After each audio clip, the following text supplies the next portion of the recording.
नमस्कार, मैं हूं अमीश देवगन। करीब 90 दिन पहले नए कृषि कानून के खिलाफ एक आंदोलन खड़ा हुआ। पूरे विपक्ष को बैठे बिठाए मोदी सरकार के विरोध का रेडीमेड मंच मिल गया, यानी तैयार हो गया। हालांकि तब यह कहा गया था कि नेताओं को इस मंच का इस्तेमाल नहीं करने दिया जाएगा, लेकिन अब सियासत खुलकर हो रही है। मुजफ्फरनगर में केंद्रीय मंत्री संजीव बालियान का जमकर विरोध किया गया। आरोप भारतीय किसान यूनियन और आरएलडी के कार्यकर्ताओं और नेताओं पर है। लेकिन आरोप सिर्फ इतना ही नहीं है। संजीव बालियान कह रहे हैं कि एक गांव की मस्जिद से उनके विरोध का ऐलान हुआ और फिर वहां भीड़ जुट गई।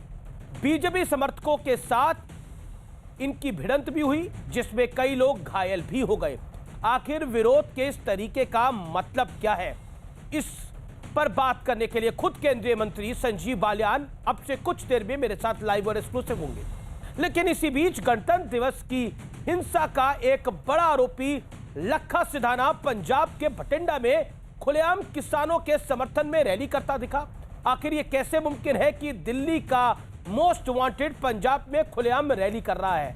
आज इन तमाम मुद्दों पर होगी देश की सबसे बड़ी बहस। कुछ दिन पहले पंजाब के नतीजे आए थे और आज गुजरात के भी नतीजे आए हैं। क्या वाकई आंदोलन पर भारी है सियासी तैयारी? आज का आर पार, इसी पर देश की सबसे लोकप्रिय बहस।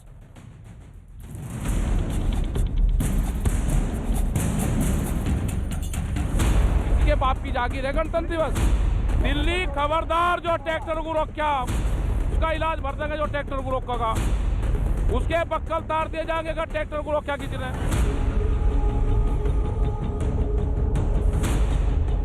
ये कान खोल के जो प्रशासन सुन लियो, अगर गाड़ी को बॉर्डर बनाना है गिरफ्तार ना करियो। सरकार कान खोल के सुनना, पंच से बात कर ले। हमारा पंच भी वही रहेगा और हमारा मंच भी वही रहेगा। पूरे देश भर में हम पंचायतें करेंगे। हम जाएंगे, गुजरात में भी जाएंगे, महाराष्ट्र में भी हम जा रहे हैं। आंदोलन किसानों का बन गया सियासतदानों का। करीब 90 दिन पहले कृषि सुधार के खिलाफ खड़ा हुआ आंदोलन क्या पूरी तरह सियासी हो चुका है? राकेश टिकैत खुद सियासी बोली बोल रहे हैं। ज्यादा दिमाग सरकार खराब न करे। अभी इस जवान और किसान ने ये कहा है कि बिल वापसी कर लो। अभी गद्दी वापसी का नारा नहीं लगाया हमने नहीं लगाया अभी गद्दी वापसी का। आएंगे, पूरे देश में जाएंगे हम। गुजरात को आजाद करवाना है। गुजरात आजाद नहीं हुआ। और जरा मुजफ्फरनगर की ये तस्वीर देखिए। केंद्रीय मंत्री संजीव बालियान यहाँ एक शोक सभा में शामिल होने आए थे। शोक सभा के बाद जब वो लौटने लगे तो आरोप है कि भारतीय किसान यूनियन आरएलडी के कुछ समर्थकों ने उनके खिलाफ नारेबाजी शुरू कर दी। बीजेपी समर्थकों ने इसका विरोध किया, जिसके बाद दोनों गुटों में भिड़ंत हो गई। कई लोग घायल भी हो गए। लेकिन इसके बाद केंद्रीय मंत्री संजीव बालियान ने जो दावा किया वो बेहद गंभीर है। मस्जिदों से मेरे खिलाफ अनाउंसमेंट हुआ कि पहुंच जाओ, संजीव बालियान के खिलाफ जाना। तो मस्जिद से ट्वीट होना 10 मिनट में दिल्ली से, एकदम से फोटो जाना, लोकदल के नेताओं की मौजूदगी, ये पूरा का पूरा सुनियोजित षड्यंत्र था। कहीं ना कहीं वे शोरम में मुझे अपमानित करना चाहते थे, शोरम में मुझे जलील करना चाहते थे। ये एक बड़ी साजिश है। यानी साफ शब्दों में कहें तो संजीव बालियान ये कह रहे हैं कि ये सब सुनियोजित था। अब जरा किसान आंदोलन के नाम पर एक और सियासी रंग देख लीजिए। मोदी सरकार का विरोध करते हुए प्रियंका वाड्रा मथुरा की किसान पंचायत में शामिल हुई। आप गोवर्धन पर्वत को संभाल के रखिए, कल को कुछ नहीं पता, इसी को न बेचने की कोशिश करें। मुझे समझ में नहीं आता कि प्रधानमंत्री मोदी जी को किसानों से कौन सी दुश्मनी है। जो किसान भाई शहीद हुए हैं उनके लिए हम 2 मिनट का मौन रखें। 2 मिनट का मौन रखिए। लेकिन इस सियासत के बीच गुजरात से बीजेपी के लिए शुभ समाचार आया। गुजरात के निकाय चुनाव में बीजेपी का डंका बजा। और कांग्रेस को जोर का झटका लगा। पहली बार गुजरात निकाय चुनाव में उतरी आम आदमी पार्टी ने सूरत नगर निगम में कांग्रेस को पछाड़ दिया। हालांकि कुछ दिन पहले पंजाब निकाय चुनाव में 8 में से कांग्रेस ने 6 पर नगर निगम में जबरदस्त जीत हासिल की है। यानी कुल मिलाकर बीजेपी जो लाइन ले रही थी कि किसान आंदोलन का असर पंजाब और हरियाणा तक सीमित है, क्या गुजरात के नतीजों ने उस पर मोहर लगा दी है? ये बड़ा सवाल है। हालांकि इसी पंजाब से हैरान करने वाली खबर आई। गणतंत्र दिवस के दिन लाल किला पर हिंसा के लिए उकसाने के मुख्य आरोपियों में से एक लखा सिधाना बठिंडा की एक किसान रैली में शामिल हुआ। यानी जिसे दिल्ली पुलिस तलाश रही है वो पंजाब की रैली में शामिल हो रहा है। तो आज इन तमाम मुद्दों पर होगी देश की सबसे बड़ी बहस। आंदोलन पर भारी सियासी तैयारी। और अब आंदोलन में सियासी मिलावट का विश्लेषण सुनिए। यानी आज हम विश्लेषण को वीडियो विश्लेषण दिखाएंगे, यानी तस्वीरों वाला विश्लेषण। आइए बढ़ते हैं नवंबर 2020। आंदोलन का शुरुआती दौर, राजनीति से दूरी का दावा। स्पष्ट रूप से कहा गया कि यह आंदोलन सियासी नहीं है, इसमें सियासतदान नॉट इनवाइटेड, नेता not invited. 24 January Singhu border पर कांग्रेस के रवनीत सिंह बिट्टू पहुंचे और उनका विरोध हुआ और उन्होंने फिर उसके बाद एक बयान भी दिया कि खालिस्तानी लोग एंटर कर गए हैं। मैं बढ़ता हूं आगे। 29 जनवरी किसान आंदोलन में जयंत चौधरी। यह वो दौर था जब 26 जनवरी की हिंसा हो चुकी थी और राकेश टिकैत बड़े दबाव में थे और उन्हें आंसू बहा दिए थे। और यहां से राकेश टिकैत का जाट नेता बनने का सफर शुरू हुआ। लेकिन अंदर की खबर यह है कि इस समय आरएलडी के नेताओं को ऐसा लगता है कि अगर राकेश टिकैत नेता बन जाते हैं तो उनकी कुर्सी भी खिसक सकती है। कुर्सी से मतलब उनकी मठाधीशी जाट वोटों के ऊपर। मुझे दंड दीजिए और वो दोषी तो उनको दंड दीजिए। मैं चैलेंज करता हूं, अगर मस्जिद से अनाउंसमेंट ना हुई हो तो संजीव बालियान राजनीति छोड़ देगा। आपके सामने कह रहा हूं। ठीक है संजीव बालियान, आपने स्पष्टता से बात करी। आपका बहुत बहुत शुक्रिया हमारे साथ जुड़ने के लिए इस चर्चा के अंदर। Thank you so much Sanjeev Baliyan, news 18 पर अपनी बात को रखने के लिए। अब मैं सीधा रुख करता हूं कांग्रेस के प्रवक्ता का पवन खेड़ा का। पवन खेड़ा, आपने केंद्रीय मंत्री संजीव बालियान साहब को सुना, जिनका विरोध हुआ था। उन्होंने बोला ये राजनीतिक विरोध है, ये आंदोलन जो है ये अराजनीतिक था लेकिन अब राजनीतिक बन चुका है। पवन जी, जो व्यक्ति धर्म को राजनीति में इस्तेमाल करने में बिल्कुल नहीं हिचकिचाता या उनकी पार्टी नहीं हिचकिचाती, उन्हें बड़ी आपत्ति है कि बाकी राजनीतिक दल किसान के मुद्दों पर समर्थन दे रहे हैं किसानों को। मुझे ये आपत्ति नहीं समझ में आई। किसानों को अकेला छोड़ दें क्या हम, जैसे इन्होंने छोड़ा है? हम तो नहीं छोड़ेंगे। हाँ, हम उनका मंच हाईजैक नहीं करेंगे, हम अपने झंडे बैनर उनके मंच पर कतई नहीं लगाएंगे। वो स्वतंत्रता से अपना आंदोलन करें, लेकिन हम अपनी आवाज उनकी आवाज में जोड़ने में कतई पीछे नहीं हटेंगे। आपने संजीव बालियान जी से बड़ा अच्छा इंटरव्यू लिया अमीश देवगन जी, आपके प्रश्न बड़े तीखे थे। मैं आपसे एक बात जानना चाहता हूं, या तो आप वाकई इनोसेंट हैं और या आप मजाक कर रहे होंगे। आपने संजीव बालियान को बोला कि आप अपने नेतृत्व को समझाते क्यों नहीं है? आपको लगता है ये भारतीय जनता पार्टी के जो दो नेता हैं इन्हें कोई भी समझा सकता है? संजीव बालियान जी की क्या हैसियत है कि अमित शाह और मोदी जी को वो कुछ समझा सके?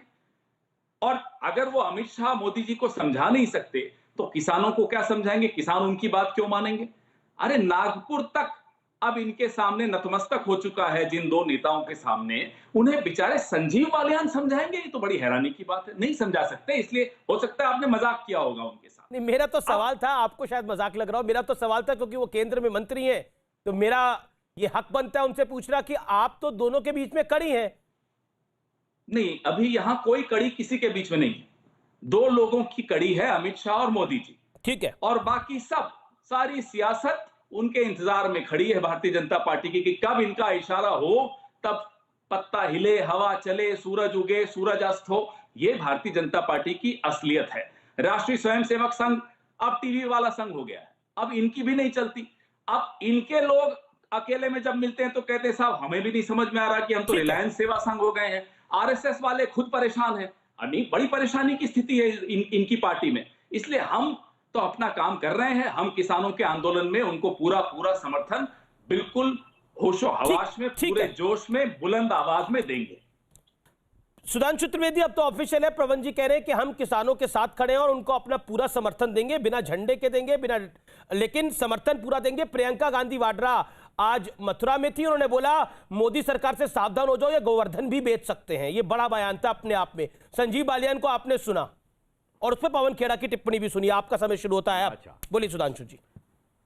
आप बिल्कुल, आप देखिए, अब पहली बात तो मैं पवन खेड़ा जी से कहना चाहूंगा कि अब ये वचन दे दें कि ये और इनकी पार्टी के लोग आगे से कभी कोई आरोप नहीं लगाएंगे कि सरकार नागपुर से संचालित हो रही है, आरएसएस की आइडियोलॉजी से चल रही है, आरएसएस वाले इसको कंट्रोल कर रहे हैं, या ये नागपुर के रिमोट से चल रही है। सुविधानुसार दोनों प्रकार के आरोप नहीं चल सकते। दूसरी बात, इन्होंने कहा कि हमारे नेता को कोई समझा सकता है, नहीं समझा सकता है, इसके बारे में इनकी टिप्पणी अंदर न रहते हुए बहुत पता पर एक बात दावे के साथ कही जा सकती है, इनके नेता पर तो वो कहावत लागू होती है, ऐसी समझ जो समझे खुदा। यानी वो तो इतने समझदार हैं, या तो खुदा यानी खुद ही समझा सकते हैं या खुदा ही समझा सकता है, उनको तो शायद खुदा भी नहीं समझा सकता, जैसी उन्होंने शानदार समझ पिछले कुछ समय में दिखाई है। अब आई बात गोवर्धन की। देखिए, अभी संजीव बालियान जी बोल रहे थे, तो मुलायम सिंह यादव जी वही तो है ना जिन्होंने चौधरी अजीत सिंह को सीएम नहीं बनने दिया था 1990 में। कांग्रेस पार्टी वही है ना जिसने चौधरी चरण सिंह जी को पीएम बनाकर उनके साथ धोखा किया था। और तो और ये आप देखिए, ये दोनों लोगों का धोखे का इतिहास पुराना है। अब प्रियंका जी ने कहा कि गोवर्धन न बेच दें, तो मैं ये याद दिलाना चाहता हूं, गोवर्धन से एक बात आती है, आप कितना छोटा किसी को सिद्ध करने की कोशिश करें, कितनी छोटी चीज से तुलना करें, महिमा नहीं बदलती है। एक दोहा है कि जे बड़ेन को लघु कहें, नहीं बड़ेन घटिजात, गिरधर मुरलीधर कहें, महिमा बदलत ना है। यानी भगवान कृष्ण को आप ये कहें कि वो गोवर्धन उठाने वाले गिरधर कहें या छोटी सी मुरली वाले मुरलीधर कहें, कोई फर्क नहीं पड़ता। तो आप जितने भी प्रकार के आरोप लगाना चाहें, उससे किसी प्रकार का कोई प्रभाव नहीं होता। और मैं एक और बात रोचक कह दूं, जनाब, अगर राकेश टिकैत उभर के नेता बन के राजनीति में आएंगे तो ये कोई भी राजनीति का समझदार व्यक्ति समझ सकता है कि वो समस्या किसके लिए खड़ी करेंगे। बड़ा चौधरी कौन होगा, चौधरी अजीत सिंह या चौधरी राकेश टिकैत? क्योंकि ये मान लिया जाए कि वो तो भाजपा विरोधी मतों में बंटवारा करने के लिए आएंगे। हमारे साथ कौन है कौन नहीं है, संजीव बालियान ने कहा 2022 में शामिल हो जाएगा। और जहां तक कांग्रेस की बात है, देखिए वो विगत 30 वर्षों से अपनी जमीन बचाने के लिए प्रयत्नशील है कि अपनी हैसियत बनाने के लिए, कि मुझे कुछ कहीं कोई उत्तर प्रदेश में हैसियत बनती दिखाई पड़े तो ठीक है, उसके लिए वो प्रयास कर रहे हैं, उनके लिए उनका प्रयास करने का अधिकार है। पवन खेड़ा, देखिए दो चीजें हैं। भारतीय जनता पार्टी लगातार कहती रही ये आंदोलन पंजाब और हरियाणा के कुछ भाग तक सीमित है। पंजाब में बीजेपी का सुपड़ा साफ हो गया, हालांकि बहुत स्ट्रांग पार्टी नहीं थी, लेकिन जहां जहां पहले थी वहां भी हार गई। कांग्रेस की एक बड़ी जीत हुई। गुजरात के अंदर बीजेपी ने आज एक बड़ी जीत दर्ज करी। बीजेपी बार बार एक ही लाइन लेती है कि पंजाब से का आंदोलन है, हरियाणा के कुछ इलाकों तक सीमित है।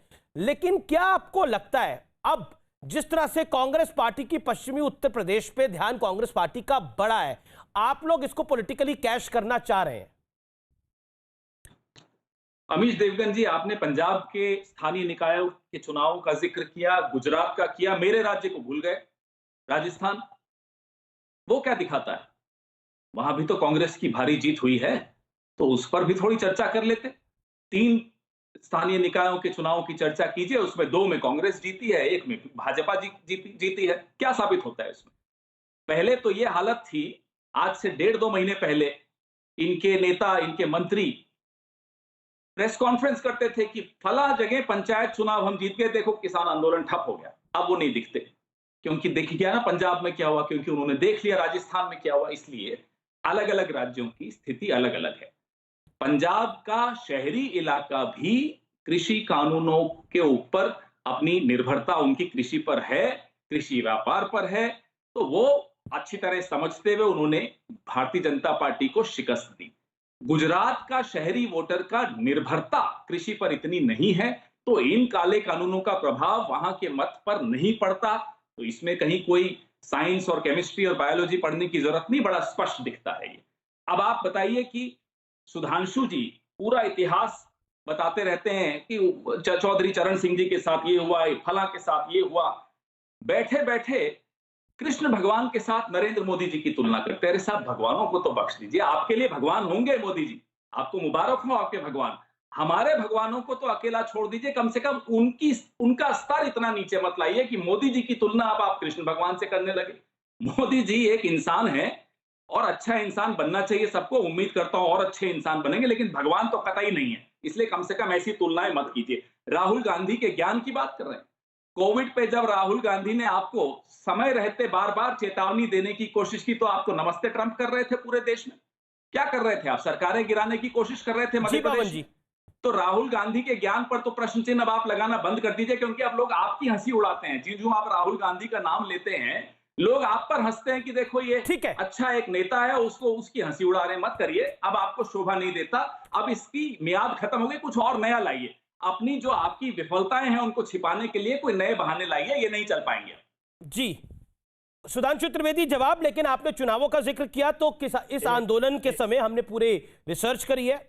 बिहार विधानसभा चुनाव हुआ जो एनडीए ने जीता, ग्रेटर हैदराबाद का नगर निगम चुनाव हुआ जिसमें बीजेपी का बहुत अच्छा प्रदर्शन रहा, राजस्थान निकाय चुनाव में कांग्रेस को जीत मिली, बीजेपी नंबर 2 पे रही, महाराष्ट्र ग्राम पंचायत चुनाव में बीजेपी का ठीक प्रदर्शन रहा, पंजाब निकाय चुनाव में बीजेपी की बहुत बड़ी हार हुई, गुजरात निकाय चुनाव जिसके नतीजे आ जा रहे हैं उसमें बीजेपी की जीत हुई। ये सुधांशु त्रिवेदी। पॉइंट नंबर 2, आपके नेताओं का विरोध हो रहा है तो वो 5 लोग विरोध कर रहे हैं, लेकिन अगर कांग्रेस का विरोध होता है तो वो पूरा गांव विरोध करने लग जाता है, या सपा का विरोध होता है तो पूरा गांव विरोध करने लग जाता है। ऐसा क्यों? आपके साथ हर जगह षड्यंत्र हो जाता है, चाहे वो दिल्ली हो चाहे वो मुजफ्फरनगर हो। संजीव बालियान जी के विरोध का वीडियो देख लीजिए। नहीं, मैंने देखा वो वीडियो। संजीव बालियान जी के साथ के विरोध का वीडियो देख लीजिए। मैंने विरोध का वीडियो देखा है, मैंने लोगों की बाइटें भी सुनी है। हमारा चैनल है न्यूज 18 उत्तर प्रदेश, जो कि हर जगह उसका स्टिंगर रिपोर्टर मौजूद रहता है, तो फर्स्ट टाइम इंफॉर्मेशन मेरे पास भी काफी सारी है। सुधांशु जी जवाब। हाँ, तो अब मैं उसका बाकायदा विधिवत उत्तर दे देता हूं। आपने जो चुनावों की बात कही, पवन खेड़ा जी स्वयं राजस्थान से आते हैं, उन्होंने राजस्थान के स्थानीय निकाय के चुनाव तो याद रहे। इस राजस्थान के ग्राम पंचायत चुनावों में क्या हुआ? गांव में किसान रहता है ना, वहां तो भाजपा जीती। और जाड़ा शुरू हुआ था, जब से किसान आंदोलन चल रहा था तब से हम सुनते रहे दिल्ली हाईवे जयपुर हाईवे जाम होगा, जयपुर दिल्ली हाईवे जाम करेंगे। जाड़ा खत्म होने को आ गया, जाम तो कहीं दिखाई नहीं पड़ा। अब बताइए, कांग्रेस पार्टी कहते इनके ज्ञान के ऊपर कोई प्रश्न ना उठाएं। इन्होंने 2 हफ्ते में 2 करोड़ किसानों के साइन करके राष्ट्रपति को दिए थे कि 2 करोड़ किसानों ने सिग्नेचर किए हैं। और जिस दिन चक्का जाम था, जिसको इनका पुरजोर समर्थन था, ये 2 लाख लोग सड़क पे नहीं उतार पाए। 3 राज्यों में 3 घंटे के लिए चक्का जाम नहीं कर पाए। उसी दिन नड्डा जी का बंगाल में बाकायदा परिवर्तन यात्रा चलती रही। तो वो सबको दिखाई पड़ता है कि किसान के मामले में आपकी कितनी हकीकत है और कितना फसाना है। और जहां तक आपने ये बात कही मोदी जी से, अरे भाई मोदी जी तो भगवान कृष्ण के भक्त हैं, बराबरी नहीं करते भाई साहब। ये तो आपके यहां होता है नेता का जिंदाबाद लगता, हमारे यहां सिर्फ वंदे मातरम और भारत माता की जय लगता है। इसलिए हम सिर्फ ये कहना चाहते हैं, किसान आंदोलन की अगर पवन कुछ कह रहे हैं, पवन तो फिर मैं फिर एक बात सिर्फ एक बात चुनाव में नारा होता है, एक बात सुन लीजिए, उसके बाद आप बोलिएगा। अरे एक बात सुन लीजिएगा भाई, उसके बाद आप बोलिएगा। मैं तो सिर्फ ये कहना चाहता हूं कि जहां पे आप सत्ता में हैं, अरे छोड़िए ना, वहां पे कॉन्ट्रैक्ट फार्मिंग महाराष्ट्र में लागू है कि नहीं? ठीक है, मैं प्रोफेसर रागी अरे भैया, हमारी किसी पार्टी की मीटिंग में मोदी जी ने यह नारा लगाया, मोदी जी ने सिर्फ नारा लगाया भारत माता की जय, वंदे मातरम। अब ये स्थिति आएगी और सुनिए, आप क्या तो वो नेता थे राजस्थान के चुनाव में, याद है आपको? भारत माता की जय बोल रहे थे, उसका हाथ झटक दिया था कन्ना जी मंत्री, और उसके बाद उन्होंने कहा सोनिया गांधी जिंदाबाद लगाओ। मतलब भारत माता की जय का नारा रोक कर सोनिया गांधी जिंदाबाद। अरे मान्यवर, वो वीडियो आज ही अवेलेबल है। राजस्थान के 2018 के चुनावों में बीडी कल्ला आपके बड़े नेता, आज की डेट में मंत्री, इसलिए उस विषय को तो अलग रखते हैं। अब मैं किसान मैं रुक करता हूं प्रोफेसर रागी का। प्रोफेसर रागी का मेरे साथ 3 मेहमान हो रहे हैं, मुझे उम्मीद है कि आप दोनों भी। प्रोफेसर रागी, माफी चाहता हूं आपके पास लेट आ रहा हूं मैं, लेकिन सवाल मेरा यह है कि अभी आपने सुना पवन जी को भी, पवन जी क्या कह रहे थे, क्या आपको लगता है कि कांग्रेस अब इसको कैश कर रही है या फिर कोई भी दल है उसको कैश कर रहा है? अगर वो बीजेपी की परेशानी है तो वो निश्चित तौर पर बाकी दलों के लिए एक तरह से ल्यूक्रेटिव पोजीशन होगी उसको कैश करने के लिए पॉलिटिकली।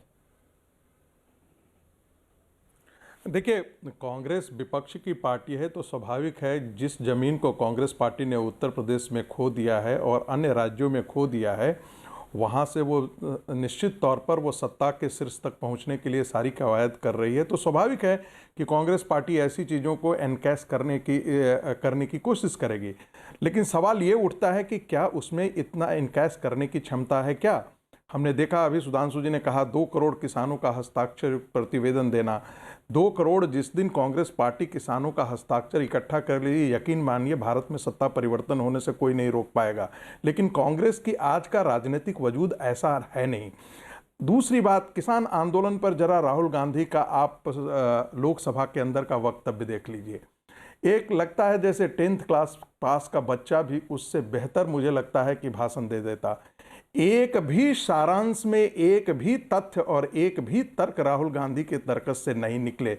एक समय था जब विपक्ष का व्यक्ति बोलता था तो सत्ता को, और ऐसा नहीं था कि उनके पास बोलने के लिए नहीं थे, काफ़ी कुछ थे। लेकिन दिक्कत राहुल गांधी की यही है कि राहुल गांधी की अपनी समझ किसान आंदोलन पे या किसी भी मुद्दे पर उनका अपनी ओरिजिनल कोई जानकारी नहीं होती है, उनमें तर्क की बहुत अभाव है, न ही उनमें विश्लेषण करने की क्षमता है। पर आज आपने प्रियंका गांधी को भी सुना होगा, मंच उनको प्रोवाइड किया गया था। आज आपने प्रियंका गांधी को भी सुना होगा। बस प्लीज, वो लगातार किसान महापंचायतों में जा रही हैं। सुन लीजिए, मैं अपनी देखिए, स्वाभाविक है प्रियंका गांधी को उत्तर प्रदेश की जिम्मेदारी दी गई है तो स्वाभाविक है कि प्रियंका गांधी दौरा करेंगी। प्रियंका गांधी चाहेंगी कि उनका एक बड़ा वोट बैंक जो है वो छिटक करके वहां से निकल गया है, तो स्वाभाविक है कि उसको दोबारा प्राप्त करने की कोशिश करेंगी। जो भारतीय जनता पार्टी का एक बहुत बड़ा वोट बैंक है उसको तोड़ने की कोशिश करेंगी। लेकिन क्या ऐसा संभव होगा? क्या जिसको हम जाटों का क्षेत्र ये कहते हैं, जाटलैंड जिसको बोला जाने लगा, क्या वो लोग वो भूल जाएंगे कि कांग्रेस पार्टी उन्हीं लोगों के साथ खड़ी थी जो वहां के लोगों की महिलाओं के साथ उन्होंने बलात्कार किया था और उनकी हत्या, उनके भाइयों की हत्या कर दी? क्या मुजफ्फरनगर के कांड को वहां के लोग भूल जाएंगे? क्या वहां के आसपास के जिलों में किस प्रकार की दहशत फैलाई गई है एक समुदाय विशेष के द्वारा, क्या वो भूलने के लिए तैयार हैं? क्या मुझे ऐसा लगता है कि मुजफ्फरनगर का दौरा मैंने भी किया था, मुझे नहीं लगता है। एक अंतिम प्लीज, आपने अपनी बात को रखा, आपने राहुल गांधी पे भी बोला, आपने कांग्रेस पे बड़ा आरोप लगाया। पवन जी 40 सेकंड बोले, फिर आप बोल लीजिएगा 40 सेकंड में आपको मौका दूंगा। और मेरे साथ 2 किसान नेता भी हैं, पुष्पेंद्र चौधरी और चौधरी वीरेंद्र सिंह, मुझे उनका भी रुख करना है। पवन जी बोलिए। हमारे मित्र मैं आपको 20 सेकंड दे दूंगा प्रोफेसर रागी। गलत बात, अरे मेरी बात आपको गलत लग रही है, लेकिन मैं आपको 25 सेकंड दे दूंगा। लेकिन आपने आरोप लगाया तो हक बनता है पवन खेड़ा का वो जवाब दे। पवन जी जवाब, मैं आपको 40 सेकंड दे दूंगा। संगीत रागी जी बहुत ही, मैं अपने बड़े भाई पवन खेड़ा नहीं बड़े भाई पवन खेड़ा जी से 10 सेकंड लूंगा। नहीं ऐसा नहीं, मेरे से उम्र में बड़े हैं तो थोड़ा दिल भी बड़ा रखिए, उम्र में तो बड़े हैं आप मुझसे। चलिए संगीत रागी जी, चलिए आपके अपने लोग आरएसएस के, कई हमारे भी मित्र हैं जो आरएसएस में हैं, आकर कई बार बोलते हैं कि साहब बड़े हम भी परेशान हैं। आज मुझे लग गया कि आप भी उसी मंडली में शामिल हैं जो इस सरकार से परेशान है। मैं तो भूल चुका था वो नारा जो राहुल गांधी ने संसद में दिया, आपने इशारे से मुझे याद दिला दिया, वो हम दो हमारे दो वाला नारा। और अब आरएसएस के अपने लोग कहते हैं कि जिसको हम राष्ट्रीय स्वयंसेवक संघ मानते थे, अब वह भी, माफ कीजिएगा अमीश जी आपसे भी माफी मांगते हुए, वह भी रिलायंस सेवा संघ जैसा हो गया है, वह भी चुप हो गया है। किसान कानूनों पर राष्ट्रीय स्वयंसेवक संघ में भी 2 फाड़ हो चुके हैं, परेशान हो चुके हो। आप भी अपनी खोई हुई जमीन तलाश रहे हो, जो वो जमीन जो मोदी और शाह ने ले ली है। तो आपकी दुख मैं समझता हूं, आपकी पीड़ा मैं समझता हूं। धन्यवाद कि आपने मुझे याद दिलाया वो हम दो हमारे दो का नारा जो राहुल गांधी ने दिया संसद में। इशारा मैं आपका समझ गया था कि आप चाहते थे मैं वो नारा यहाँ सुनाऊं। ठीक है, आपने अपनी बात को रखा और मुझे लगता है कि प्राइवेट कंपनीज को बीच में नहीं लेके आना चाहिए, वो विषय हमारा नहीं है। सरकार में और सरकार की नीतियों में प्राइवेट कंपनियों को नहीं आना चाहिए, मैं सहमत हूं आपसे। प्रोफेसर आगी। अमीश जी, पवन जी, संघ की जमीन उसकी शाखा है और संघ का संस्कार भूमि भी उसकी शाखा है, और जो वनवासी क्षेत्र सुदूर क्षेत्रों में काम करती है, सेवा भारती के माध्यम से जो काम करती है, वही उसकी पूंजी, वही उसकी कमाई पूंजी है। तो उस पर तो जिक्र नहीं करें, बेहतर बात है। मैं एक छोटी सी टिप्पणी करना चाहता हूं, क्या राहुल गांधी को आज तक आप लोग समझा पाए हैं? क्या राहुल गांधी को आज तक समझा पाए हैं कि ऐसी नादानियां नहीं करें? आपको मैंने कहा क्या कि 10th क्लास बच्चा भी मुझे लगता है कि संसद में बेहतर भाषण देता, कृषि बिल पर बेहतर बात करता, लेकिन राहुल गांधी को आप हम जानते हैं कि आप कितना दुखी होते हैं। आप यदि मैं पूरी तरीके से कह सकता हूं कि यदि पवन खेड़ा जी राहुल गांधी की जगह होते तो बहुत बेहतर होता। मैं आपको समझा देता हूं। ये मोदी जी का 56 इंच आरएसएस ने नापा है कभी? कहां है? प्रेस कॉन्फ्रेंस करने की तो हिम्मत नहीं जुटा पाते। मैं कहा को कांग्रेस के बड़े नेता, उनका मैं नाम नहीं लेना चाहूंगा, सामने वो कहते हैं कि यदि यही आदमी ठीक होता तो हमारी ये दुर्दशा होती। सर, राहुल गांधी के लिए तो यही कहते हैं कि यदि राहुल गांधी और गांधी परिवार ही ठीक होता तो ये हमारी कांग्रेस की दुर्दशा ही नहीं होती। संघ कभी नहीं देखा।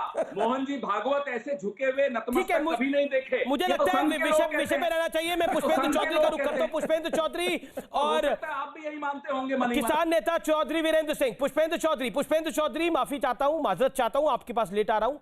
पुष्पेंद्र जी, अभी आपने संजीव बालियान को सुना, क्या आपको लगता है किसान जो है वो किसी की 13वीं में कोई शोक सभा में गया हो उसके बाहर विरोध करते हैं? आपको लगता है ऐसा होता है? क्या ये शिष्टाचार है? मुझे आशा है कि जिस प्रकार बाकी जी बिल्कुल सर, हाँ, मुझे आशा है कि जिस प्रकार बाकी लोगों को समय दिया, मुझे 2-2.5 मिनट दे देना, मेरा काम हो जाएगा। ये जो 13वीं में गए थे उसके बाद ये किसी और पूर्व ग्राम प्रधान के यहाँ जाकर के बैठक करना चाह रहे थे, उसका विरोध किया गया था। उसका विरोध होते ही इन्होंने अपने गुंडे जो इनके साथ थे 50 आदमी, लाठी डंडे और पिस्टल लेकर के, और वो इन्होंने हिंसा कारित की। उस पर बहुत बहस हो चुकी, बहुत बात हो चुकी। जो किसान यहाँ 2 लाख के करीब दिल्ली घेरे पड़े हैं और 200 से ज़्यादा शहादत हो गई हैं, सरकार पूरे तरह से असंवेदनशील बनी हुई है। और यहाँ पर हमारे सुधांशु भाई दम्भ में कह रहे हैं कि चुनाव हम वहाँ जीते, यहाँ जीते। मैं आज देश के सबसे बड़े चैनल जो आपका है और सबसे प्रख्यात जो एंकर है अमीश देवगन, उसके चैलेंज देता हूँ उसके प्रोग्राम पे। आप 1 नेशन 1 इलेक्शन की बहुत ढोल पीटते हैं। आप सारे देश में चुनाव कराइए, तत्काल चुनाव कराइए, सारे प्रदेशों में चुनाव कराइए, मध्यावधि चुनाव कराइए, आपको पता लग जाएगा आप कहां खड़े हुए हैं। आप यहां जीत गए, वहां जीत गए। 70 करोड़ किसान, 30 करोड़ मजदूर इस देश में हैं। आप चुनाव कराइए। युवाओं को आपने नौकरी नहीं दी, अर्थव्यवस्था की हालत खराब है। आपने जो 90 और 100 रुपए में आप पेट्रोल बेच रहे हैं, कुर्ता फाड़ करके आप प्रदर्शन करते थे, 60 रुपए में बेचते थे ये लोग। इतनी खराब स्थिति में है। जीएसटी के माध्यम से आपने व्यापारियों पे शिकंजा कस दिया है। आप कह रहे हैं व्यापार आज, अच्छा, सूरत से बड़ा व्यापारिक टाउन कौन सा होगा? वहां पर बीजेपी की जीत हुई है, कौन सा होगा? अरे मैंने कह तो दिया, सारे देश में चुनाव करा दीजिए। खुली चुनौती है इनको। गुजरात के अंदर निकाय चुनाव हुआ ना, सारे देश में चुनाव करिए। निकाय नहीं, सारा चुनाव करिए। तो निकाय चुनाव में अपनी वोट नहीं डालती क्या? चौधरी साहब बात कर रहे हैं आप? सारे विधानसभा के, सारे लोकसभा के चुनाव कराइए तत्काल। मध्यावधि चुनाव की तरफ देश बढ़ रहा है। तो आप चाहते हैं मध्यवर्ती चुनाव हो जाए देश के अंदर? तो चुनाव के माध्यम से वीरेंद्र चौधरी महेंद्र सिंह टिकैत के साथ इन्होंने आंदोलन करे। वीरेंद्र चौधरी बोलिए। केवल एक लास्ट लाइन। पुष्पेंद्र जी, अब आपने अपनी बात को रख लिया ना। वीरेंद्र चौधरी जी, इन्हें बंद करो। एक लाइन में बोलना चाहता हूँ लास्ट। अमीश जी, चौधरी साहब आप बोलिए। पुष्पेंद्र जी, मेरा निवेदन स्वीकार करिए प्लीज। अमीश जी, निवेदन यह है कि पहले तो किसान के, मैं यहाँ क्यों बैठा हूँ? आपने मुझे किसान नेता बताया, बड़ी मेहरबानी। मैं नेता नहीं हूँ, मैं मामूली किसान हूँ। मैं नेतागिरी नहीं करता। मुझे इसलिए पूछा आपने, मैं चौधरी साहब के साथ रहा। मैंने 516 दिन जेलों में काटे हैं। मेरी पत्नी की डेथ कभी अपने आदमी को पूछ के मेरे गाँव में पता करना किन हालात में मेरी पत्नी की डेथ हुई थी और कब पुलिस ने मुझे छोड़ा था। ये बहुत आसान है, किसान बन के आ जाना। प्रियंका जी घूम रही है बेचारी, कभी गोबर हाथ में लेकर गुस्से पात के उसकी जो बदबू होगी, हमें तो खुशबू आवे हमारी घर के, उन्हें जो बदबू महसूस होगी वो किसी डिटर्जेंट उससे जो है सैनिटाइजर से ठीक नहीं होने की। ये अभी तो राहुल गांधी का जो फार्मूला था आड़ू से सोना बनाने का, उस पर भी काम नहीं चला आगे। अभी वो एक एमपी के कांग्रेस के 24 इंची लंबा आड़ू पैदा करे थे, उस पर भी काम नहीं चला। रही बात संजीव बालियान के रेफरेंस की, क्योंकि मैं इस जिले का निवासी हूँ, मुजफ्फरनगर का। भैंसवाड़ गए थे, संजीव ने ललकार के कहा था कितने विरोधी आ जाओ सामने, 10 मिले थे, 10। यहां 4 थे शोरूम में। ये वहां की बात ना करें। रही बात ये जो है, राहुल गांधी जी बेचारे एक कल्चर जाने, एग्रीकल्चर तो क्या समझेंगे भाई, ये जाने है वो पैडी कही है एक इनका सलाहकार, जिसे बिस्कुट खुआवे नेता बाहर बैठे रहे, ये पैडी को बिस्कुट खुआओ जा, वो पैडी सलाहकार है। पैडी कल्चर केवल जानते हैं राहुल गांधी। देखिए नेहरू जी के सामने शाबाश चरण सिंह, शाबाश है उस सही शहीद उसको, स्वर्गीय चरण सिंह को, नेहरू जैसी शख्सियत के सामने कोऑपरेटिव फार्मिंग का उसने गुब्बारा फाड़ दिया था, जिसकी वजह से किसान आज रुके हुए। शायद खेड़ा जी भूल गए होंगे, इनके नेता क्या स्कीम बना रहे थे, इन्हें जितने दिन ये उसमें रहे, अरे नेफा में चीन इन्होंने घुसाया, नेहरू जी का रिश्तेदार। आप अपने विषय तक सीमित रहे ना सर, अब आप चीन पे भी बोलेंगे, अब आप पाकिस्तान पे भी बोलेंगे, तो बाकी लोग क्या करेंगे सर? आपने अपनी बात को रखा, आपने ये जब सर मेरा निवेदन, ये जब बहुत अंतर्राष्ट्रीय लोग, ये जब बहुत ज्यादा बोल रहे हैं, जब बोलना पड़े ये बुलाएगा ना अंतर्राष्ट्रीय लोगों को, तो अंतर्राष्ट्रीय नेता है। ये एग्रीकल्चर क्या जाना, ये अंतर्राष्ट्रीय चौधरी साहब थोड़ी राहत दीजिए मुझे भी। एग्रीकल्चर का क्या पता? अच्छा आपकी तस्वीर भी नहीं दिख रही, आप क्या आप स्काइप कर रहे हैं, ऑडियो भी आ रहा। ओके पवन जी जवाब। इनको क्या जवाब दें, तो अंतर्राष्ट्रीय नेता है, इनको पूरा इतिहास भूगोल सब कुछ जानकारी है, तो मैं इनसे नहीं बात करूंगा, मैं सीधी बात करूंगा। चौधरी साहब सीधी बात करूंगा। चौधरी साहब आप अनुभवी आदमी है, मेरा निवेदन स्वीकार करिए सर। करने दीजिए इन्हें, करने दीजिए इन्हें नेतागिरी, ये अपनी नेतागिरी झाड़ना चाहते हैं, झाड़ने दीजिए, इनका भी हक है, करने दीजिए, क्या फर्क पड़ रहा है, क्या फर्क पड़ रहा है। ये आलू सोने की बात मोदी जी ने की थी, नेताजी सुन लीजिए, ये आलू सोने की बात नेताजी ने मोदी जी ने की थी, आपके नेताजी ने। आप आरएसएस के बीजेपी के आदमी हैं तो बोलिए ना, क्या यहाँ बोले जा रहे हो? ये अंतर्राष्ट्रीय नेता बनने की कोशिश कर रहे हो तो कहीं और करिए, और यहाँ अमीर देवगन जी बुलाइए किसी अंतर्राष्ट्रीय नेता को। हमको ये तो बहुत बड़े आदमी होंगे, किसानों की बात करिए, किसानों की बात करने की हिम्मत नहीं दिखा पा रहे, किसानों की बात करने जा रहे हैं, करोड़ों किसानों की, किसान की बात करने की हिम्मत नहीं है, किसान की बात है नहीं, किसानों की बात करने की। चलो सिंह जी बात, चलो यहाँ बैठकर नेताजी से झाड़ रहे हैं, दुकानें, ये दुकानें खोलकर मत बैठो, यहाँ बैठकर दुकानें मत चलाइए अपनी, ये क्या बिजनेस बना के रखा है, किसानों को बेच रहे हो तुम लोग यहाँ बैठकर। मोटी चमड़ी हो रही है, बहुत नेताओं की मोटी चमड़ी हो रही, खासतौर से कांग्रेसियों की, समाजवादियों की। वीरेंद्र जी, चौधरी साहब देखिए आपकी उम्र है, हम आपका सम्मान करते हैं, लेकिन अब आपने अपनी बात को रखा सर, आपको हमने पूरा मौका दिया, आपने अपनी बात को रखा। 2-2.5 मिनट आपने पहले बोला, 1.5 मिनट पहले बोला, फिर आप बोल रहे हैं। मुझे लगता है कि दूसरे की भी बात सुन ले, फिर आप बोलेंगे तो ज्यादा बेहतर होगा। स्काइप पर है, आपको ऑडियो भी नहीं आ रहा, मेरा निवेदन स्वीकार करें सर। ओके, लेकिन इसी बीच अमित शाह ने अभी कुछ देर पहले बयान दिया है गुजरात की जीत पर कि विपक्ष को नकारा है, कांग्रेस की बुरी हार हुई है। और इसके अलावा अमित शाह ने बोला कि नरेंद्र मोदी पर एक बार फिर गुजरात ने भरोसा दिखाया है। बीजेपी की जीत पर अमित शाह, देश के गृह मंत्री का बड़ा बयान, बीजेपी ने 85% सीटें जीती हैं, यह कहा है। पीएम के नेतृत्व में यह बड़ी जीत हुई है, यह अमित शाह ने कहा है। कांग्रेस को बुरी तरह हार मिली है, यह कहा है अमित शाह ने। कांग्रेस को सिर्फ 44 सीट मिली है। क्विकली पवन जी आप अपनी बात को रखिए, 30 सेकंड में अमित शाह का रिएक्शन भी आ गया है। 30 सेकंड, देन सुधांशु जी। चौधरी साहब मेरी रिक्वेस्ट को मानिए।